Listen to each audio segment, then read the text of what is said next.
Time now for sports on 104.7 The Cave. Here's Ned Reynolds. Mike, the intern, Ned Reynolds, back in the studio. It's a Tuesday morning. It's kind of a beauty contest. I don't even know sometimes why we talk about it, whether it's baseball or football, but there is such a thing as the Power Rankings. The first official Power Rankings are out for the regular season. But again, records don't really mean a whole lot right now, do they? You bring up a very interesting question. Why do we talk about it? That's a good point. I do it because I think you want me to talk about it. Well, that's why I put it on your notes.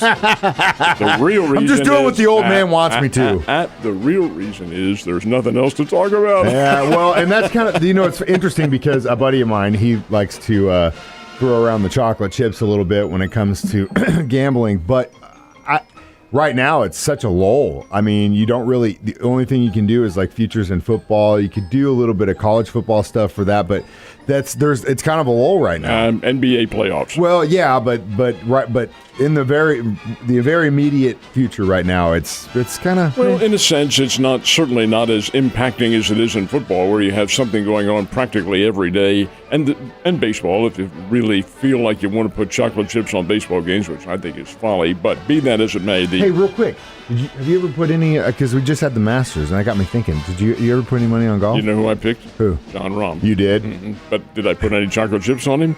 No, I did not. You would have been that was sure. I mean, because he was 4 back, and that's crazy. Koepka screwed himself, but that's a whole nother thing. I just didn't know. I didn't know gambling on golf was so common that it is. You always just think football, basketball, baseball, stuff like that. Mike, suppose now just moving ahead of the future. Now, another month or two, if this issue ever does come to a vote in the Missouri legislature in the Senate, what if it passes? What do you think happens?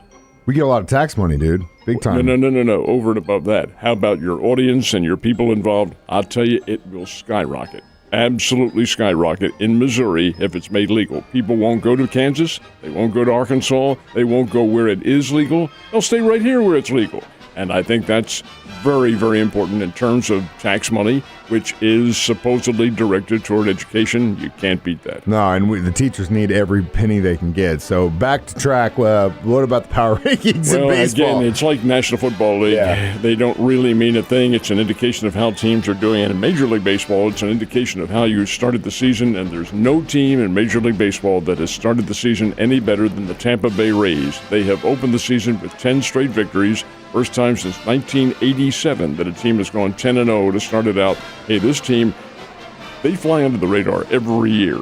They're not a big money team, and yet they're in the playoffs because they have a wonderful organization that helps put together a really extremely good level of talent. And the Tampa Bay Rays are it. They're 10-0. They beat the Boston Red Sox last night, 1-0. 10 straight victories. They are the number one team. The New York Yankees are second. The Atlanta Braves are third. Now, keep in mind, there are 30 teams. 30 teams in Major League Baseball. They're the top three: Tampa Bay, the Yankees, and the Braves. And what about the Cardinals? Well, they're below the midpoint. They're 16 of the 30 teams, so that's one below the halfway point. That's where they're ranked 16th, and the Royals are 27th. And the Cardinals, when you take a look at what they have done, their pitching has just been bad, in all honesty. Here you have Jack Flaherty, who has an earned, get this is an astounding stat, an earned run average of 1.80. Folks, that's outstanding. That's Bob Gibson-like. That is Cy Young-like, 1.80. But he also has 13 walks and 7 strikeouts. Just the opposite of the way it's supposed to be, and there's your key. That's what's happened. So the Cardinals pitching staff, like last night's game, they simply could not get anything going, and as a result, they're 16th of the 30 teams involved. So indeed, it's in the early season a bit of an anomaly, but it does give you an indication of how teams are starting. Last night at band practice, we were talking about a situation, and I said, sometimes in the professional world, in a business, or even in a sports team, if you have a toxic situation, whether it's in the office or in the locker room, the best thing you can do is to cut that toxic stuff out, because toxicity breeds toxicity. Now let's talk about Odell Beckham Jr. It would have been interesting to see him as a Kansas City Chief in the locker room. I would have been for it if they would have gotten him on the Juju deal. 1 year, $8-9 million. incentives and stuff, but not 15 out the gate. I can't believe the Ravens did They that. know what they're doing from a monetary standpoint, but what you just brought up in the previous statement about the toxicity, you would think, well, why are they bringing this guy in? He is toxic. It may be totally reverse because they being the Baltimore Ravens, a good situation with their quarterback, Lamar Jackson, who wants out of there. And he still is a very valuable part of their franchise. Nothing's happened yet, but it just so happens that Beckham and Jackson have a fairly close relationship. Maybe he is being brought in to mend that relationship. He's still, I'm not going to say I'm a great receiver, but he is still certainly an adequate receiver. Oh, hell yeah. And he would help. And it may be that Jackson calms down now and says, hey, maybe the Baltimore office is starting to do some things that are positive. Maybe I'll just stick around and play a little bit. I'm wondering if that wasn't why he was brought in as a healing process. We'll find out, but Odell Beckham is a Baltimore Raven now. I don't see a lot of teams clamoring for Jackson, though, in the meantime. No. So that's kind of telling as well. Last but not least, tonight and the rest of the week, it's the NBA play-in round for the playoffs. This is the third year now for the NBA playoffs. Or play-ins, I should say. And what they've done is given the bottom teams, not necessarily the last place teams, but the teams that are right on the cusp of making the playoffs, 7 through 10 in the seedings, giving them a chance to succeed and maybe pull off a miracle somewhere along the line. So the way it works is they seed the teams 7, 8, 9, and 10. 7 plays 8, 9 plays 10. And they do it over 2 nights. It'll be tonight and tomorrow night. 7 and 8, the winner continues right into the playoffs. They don't have to play anymore this week. They go right into the playoffs. The loser gets another chance against the winner of 9 versus 10. The loser of 9 versus 10 is out. Tonight, it's the Atlanta Hawks at the Miami Heat and the Minnesota Timberwolves at the Los Angeles Lakers. That's the fascinating matchup because the Timberwolves will not have their star player, Rudy Gobert. He is out for 1 game. Why is he out? Because in Sunday's season finale, Mike, on TV and in the team huddle, he took a swing at one of his own players. And you don't do something like that, gang. I don't know what their argument was or whatever, but one of his own players, he's turned down, smacked him in the arm and in the shoulder, actually. And the NBA says you're out 1 game, which will be tonight. So we did talk about the Cardinals in Denver yesterday, and it really came down to the pitching or lack thereof. Yeah, and Steven Matz got the start last night, and he was not real good. He wasn't poor, but he wasn't very good. Matz gave up 6 runs, 9 hits over 5 2/3 innings.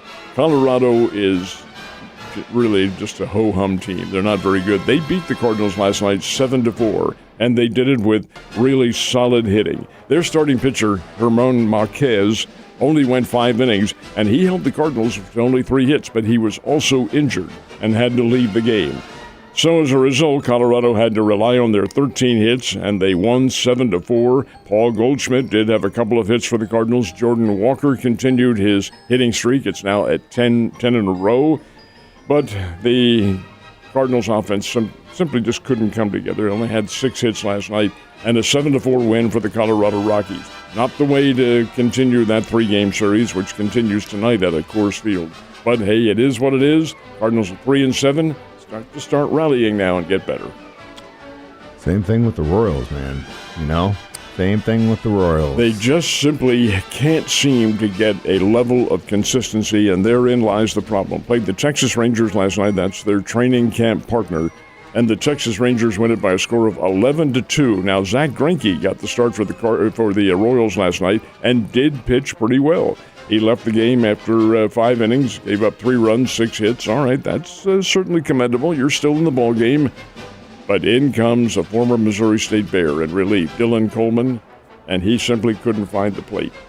Walked 4 batters, gave up 6 runs on 2 hits. Well, come on, you can't have that. And as a result, the Rangers win by a score of 11-2. Their big gun, they have 2 of them, Corey Seager, the former Dodger, and a guy named Abdalis Garcia. Sound familiar? Sure, he played down here and then with the St. Louis Cardinals. He had 4 RBIs last night. Rangers win by a score of 11-2 over the Royals. They'll play again tonight.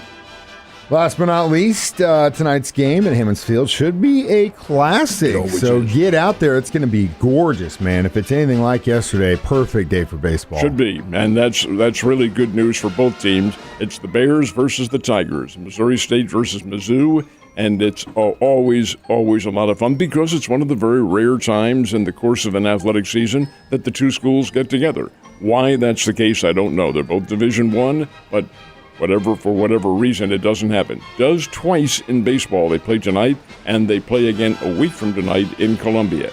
During the course of this series, and it goes back a number of years to 61 games, it is the Bears who have the edge 31-30, 31 wins to 30 for Missouri. And Missouri State's home advantage over the Missouri Tigers is, I think it's 8-5, something like that. But whatever the situation is, the Bears have an advantage. Missouri State can hit the ball. Their pitching hasn't been very good. Missouri comes in with a record of 20-11, but they're 4-8 in the Southeastern Conference and got lost 2 out of 3 to Vanderbilt. Well, that's no slouch. Vanderbilt's a former national champion, and that happened in Columbia this weekend. So we'll see what happens when these two state rivals get together, and it should be very interesting. The Bears and the Missouri Tigers tonight, 6:30, Hammons Field. Always a lot of fun. And I'm sure you're going to be there, yes, right? Absolutely. Oh, yeah, it's a Tuesday night. What else you got going on? Well, there's always something. Oh, yeah, with you, there is always something. Ned, you have a great night. I'll see you tomorrow.